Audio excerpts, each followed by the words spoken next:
The GHF contractor told Senator Van Hollen directly that he was directly told the GHF's client was the IDF and to never disobey them again. Okay? His name is Aguilar, the Green Beret, who came out and is on video, on the record, talking about all of the numerous atrocities that the GHF has contributed to in the Strip at 8 sites. Okay? Yeah, this is a good point. If Hamas was actually doing all of the shooting, then Israel would have no reason to not let journalists see it. Former U.S. Green Beret Anthony Aguilar says he routinely witnessed Israeli forces firing artillery tank rounds and mortar rounds in the crowds of unarmed, starving Palestinians at GHF aid sites in Gaza. I witnessed war crimes, the GHF security contractor told the BBC, calling the attacks indiscriminate and the most brutality he's seen in his life. Into a crowd of people, destroying a car of civilians that were simply driving away from the site. I witnessed mortar rounds being fired at the crowds of people to keep them controlled. As a professional soldier. Here, this is the Aguilar, Chris Van Hollen conversation, okay? This is how Aguilar found out that the Gaza Humanitarian Foundation client was the IDF. At one of the distribution sites in Gaza, some starving kids have been lifted up onto a berm to save them from being crushed. An Israeli soldier tells the GHF soldiers to get them down, or he would. Aguilar tells him to calm down, so the Israeli official radios the nearby IDF position to shoot the kids. Aguilar intervened and prevented the murder. One of his superiors then took him outside and told him to never say no to the client again. Directly to my face that our client is the IDF. Your client is the IDF. Our client is the IDF. And this came out in a discussion once where I was in the control room. I was on I was on control room duty that day. They're mercenaries. So yes, their client is the IDF. This is how mercenary work works. This is why the term mercenary is one that is repulsive to the average person. Your business and your job is to sometimes kill children at the behest of the Israeli military. If that's your client and if the Israeli military wants to kill children, you can't say no. Shifted responsibilities on a rotational base. So I was in there that day with the radio observing site number 2 distribution. A Palestinian man had picked up some children to let them step on his shoulders to get onto a berm because they were being crushed in the crowd. Site 2 is very small, smallest of all 4 sites. And these children are being... Remember,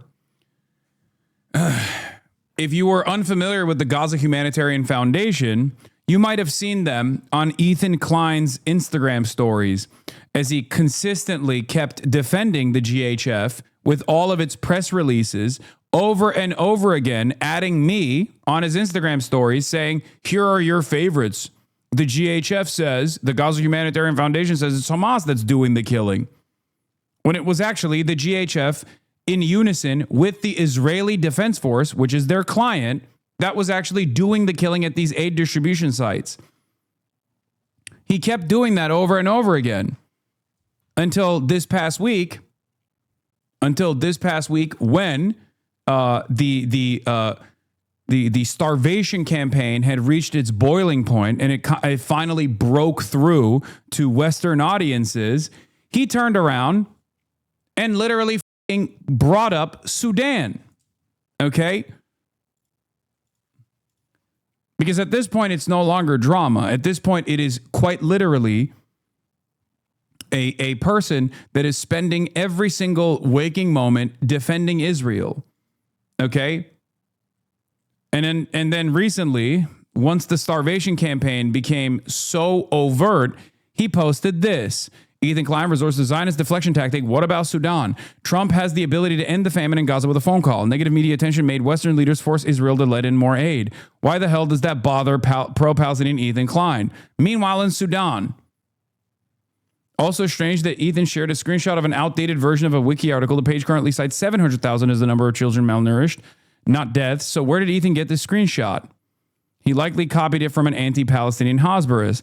Also funny to see multiple removed and downvoted posts on the H3 subreddit from fans that haven't yet recognized the Kleins are demented Zionist Hasbaras who are deeply invested in defending Israel.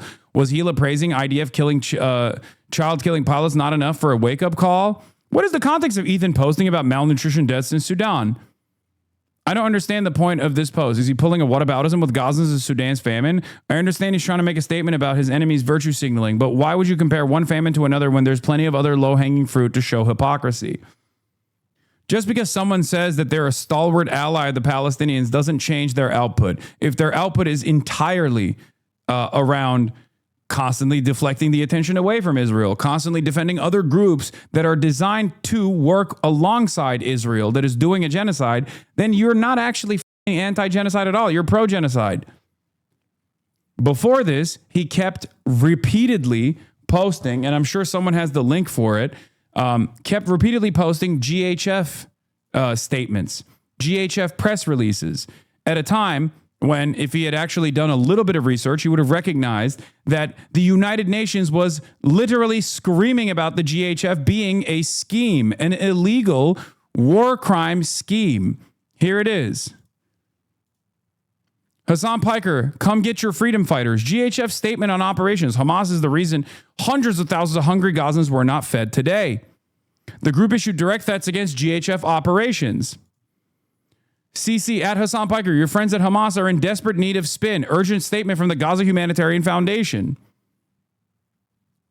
The very same evil entity that we are currently talking about, Ethan Klein has literally fucking defended over and over again. Now that it's getting to a point where it's indefensible in other people's eyes as well, finally, Western media is like actively talking about this, okay?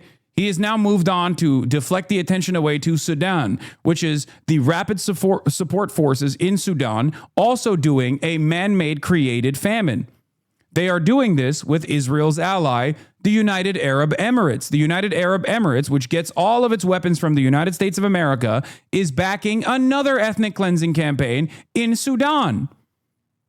The reason why you don't get to hear much from Sudan is because, once again, it is America's ally doing it, okay?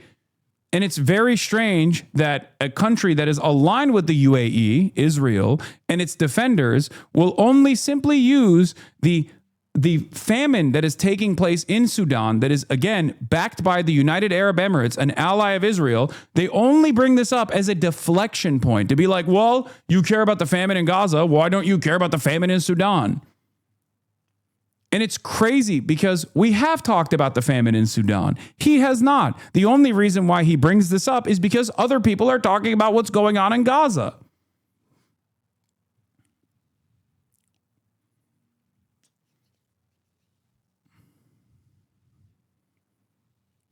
It's just a prop. It's a mechanism of deflection. It is alarming how most people don't fucking see it. Crushed, and he picked them up there and put them up on the berm. And the Israeli Defense Forces liaison officer in the main control center with us comes up to the screen that I'm watching and he says, "Tell your men to get them down." I was like, "We got this under control." I was like, "I know they know what they're doing. No, they're children. Let's calm down. Mm-hmm. Get them down now or I will." Well, there's no IDF on the site. So I didn't take it as much more than just being, bombastic and like, okay, like, hey, we got this. He leaves and goes to his desk in the operations center and he gets on the radio and he speaks something on the radio. It was in Hebrew. I don't speak Hebrew. One of the contractors that was there was American that did speak Hebrew, and he notifies me. He said, "Hey, he just told the snipers at the IDF position, because the site number 2 is co-located with an Israeli base." Mm-hmm. He said, he just told the snipers to take these kids out. I was like, "On the radio?" He's like, "Yeah." This lieutenant colonel then comes back up and he says, "Get them down." And I look at him and I say, "Did you just call on the radio and tell your men to shoot them?" And he said, "I'm going to take care of this if you don't." I said, "You are not going to shoot. You are not going to shoot children. You're also not going to shoot because if your men miss, you're going to hit others. You're not going to shoot." Thank God we didn't come to the conclusion of figuring out whether he would or not, because the children jumped down and ran off of the site. They didn't want to be there. They were unarmed. They didn't have shoes. One wasn't even wearing a shirt. They were starving. The chief operations officer for Safe Reach Solutions, our higher headquarters, so to speak, in the contract, beckoned me outside with him, and he looked at me in the face and he said, "Never say no to the client." And I asked him, I was like, "I didn't know the client was in there. Who's who's here? Did Johnny Moore come to visit? Right. And he said, no, the IDF. I was like, the IDF are our client? He said, yes, we work for them. A light bulb went off in my head because. Here is further. Green Beret Anthony Aguilar recounts how a 5-year-old Palestinian kissed his hand to thank him for the food Aguilar gave him. Seconds later, Israeli soldiers shot and killed the starving child. And he put down the little food he has. You notice he doesn't have a box. He doesn't have a box of food. He has half of a bag of rice that he found on the ground, a broken bag, half a bag of lentils that he found on the ground, and he was thanking us. Thank you. This little boy from where he came from walked 12 kilometers to get there, just to get there. 12 kilometers. Look at this boy. And when he got there, he thanked us. This is what Trump is talking about when he says he gave $60 million, by the way. He's talking about the GHF. That's what they actually added a spending package on. This aid distribution death trap. Okay? Understand. When he says, oh, we gave $60 million, he's talking about the $30 million that the Trump administration gave recently, this past week.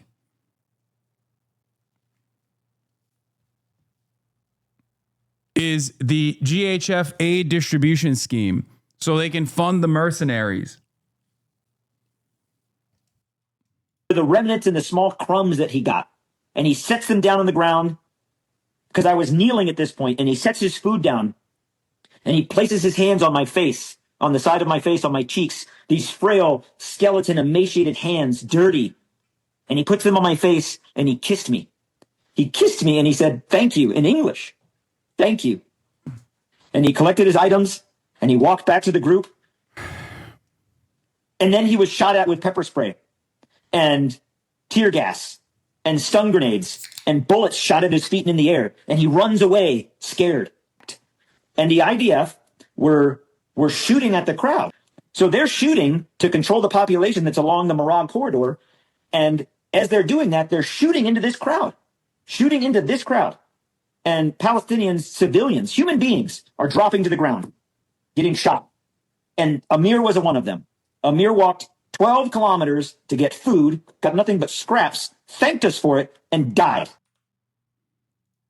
I served in the Army for 25 years. I've been shot 3 times in combat. I'm pretty tough. This gets me every time because, to what you're saying, the dehumanization. And what I want to say to the American people and to the people of Israel, I've been there. I have touched them. I have talked to them. The civilians in Gaza that are getting the food, they are starving. They are not animals. They are human beings. And they're being treated like animals. We treat these civilians in Gaza worse, with less dignity than we treated the ISIS fighters that surrendered in Baghouz Faghani in Syria in 2018. This young boy, this is on May 28th on secure distribution site number 2. The aid had been distributed. A lot of people had left. You see behind, there's a crowd of people still with their boxes, kind of getting ready to leave. And this little boy, his name is Amir, and he was standing, he was with the crowd. I think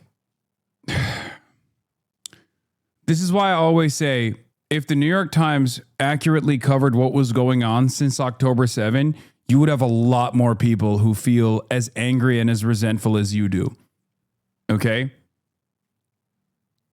There is a reason why so many people have come after me since October 7, 2023, trying to get me deplatformed. It's because I have, in my coverage, first and foremost, always relied on Palestinian reporters, Palestinian journalists, Palestinians who are basically describing their own demise, their own conditions on the ground. On the other hand, a lot of mainstream media outlets have entirely relied on the Israeli narrative. From Israeli envoys, Israeli officials, Israeli military commanders that go on television and go to the New York Times to specifically contextualize why these violent incidents are taking place and how it's actually normal and how it's actually good. And if it's bad, it's just a mistake. Do you understand? That's it. That's it. It shouldn't be left up to Americans to finally have the Western world pay attention to this. Okay? But that is the unfortunate reality, that only when an Israeli military official anonymously gives a quote to the New York Times does it get reported on as though it is the God's honest truth. Only when it's an American soldier that reveals this information do people actually start paying attention to it. Unfortunately, real journalism relies on covering all angles. Real journalism relies on refusing to cover a blanket statement coming from a government entity that has consistently lied over and over again. Israel has lied so much, as does every government, okay? This is not exclusive to Israel.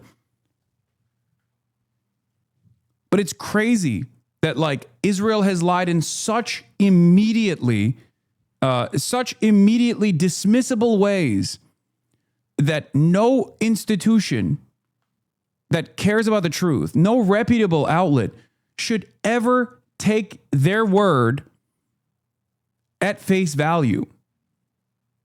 After the 11th time, you're supposed to go, I think you're lying about this, like you did the past 11 times. And yet, even to this day, 22 months into this ethnic cleansing and starvation campaign, this genocide, the only way that you can get any information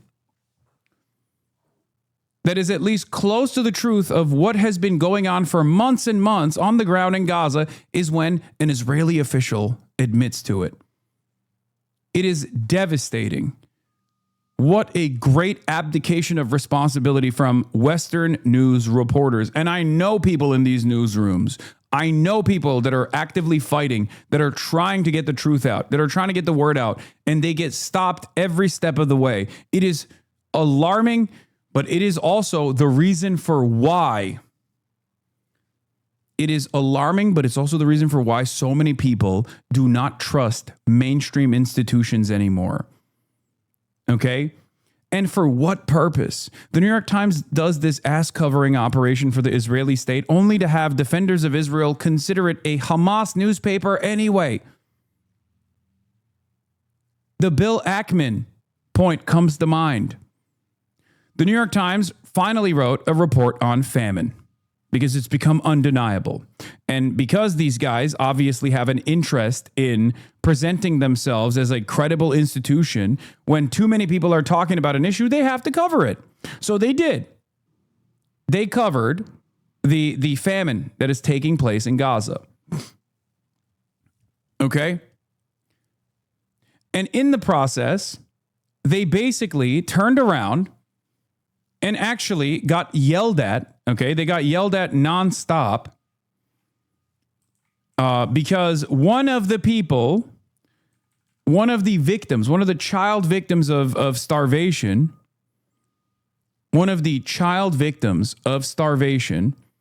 was a child with a genetic disability.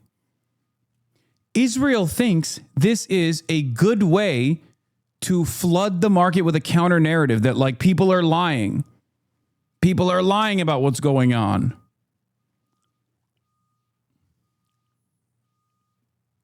Here, Bill Ackman has been posting about this nonstop. They did this thing, okay, where the New York Times basically stated that the photo, the viral image of one of the hundreds of children that have starved to death also had a genetic condition, okay? A genetic disability. These guys pushed this narrative by way of the New York Post and all these other Hasbara institutions, okay, to criticize the New York Times. The New York Times buckled. And in the process, they wrote this editor's note. The editor's note isn't as bad as I think people are reading it as, because it doesn't actually lend credence to the smears, but I think it's ridiculous that they even had to post an editor's note such as this one after all of the reaction and the retaliation from pro-Israel groups. We have appended an editor's note to a story about Mohammed Zakaria al-Mutawak, a child in Gaza who was diagnosed with severe malnutrition. After publication, the Times learned he also had a pre-existing health problem. Read more below. Okay? Children in Gaza are malnourished and starving, as New York Times reporters and others have documented. We recently ran a story about Gaza's most vulnerable civilians, including Mohammed Zakaria al-Mutawak, who is about 18 months old and suffers from severe malnutrition. We have since learned new information, including from the hospital that treated him and his medical records, and have updated our story to add context about his pre-existing health problems. This additional details gives readers a greater understanding of his situation. Our reporters and photographers continue to report from Gaza bravely, sensitively, and at personal risk so that the readers can see firsthand the consequences of war. There was no reason to add this. Okay? The mother of the child has been interviewed. She said, "My son was born in December 2023 during the war without any chronic illnesses. Doctors diagnosed him with macrocephaly, which they said was caused by nutritional deficiencies during pregnancy due to the Israeli war. Over the past 4 months of displacement, his condition worsened due to the severe shortage of food. That is when he developed acute malnutrition." She shared with Misbar a photo of the child taken before his health deteriorated. This pre-existing condition to which the Times refers is, in fact, deliberate starvation by Israel's genocidal war criminals. Now understand something.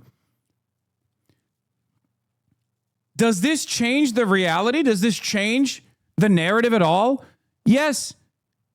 Israel is starving all children, including disabled children. How is this supposed to be a defense of Israel's starvation?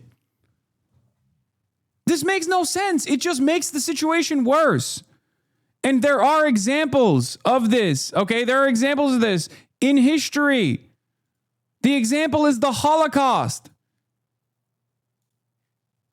To claim that, actually Anne Frank died of typhus. Line in service of outright Holocaust denial. There were many in the death camps and in the concentration camps that died of other fucking untreated diseases, including typhus. It is insane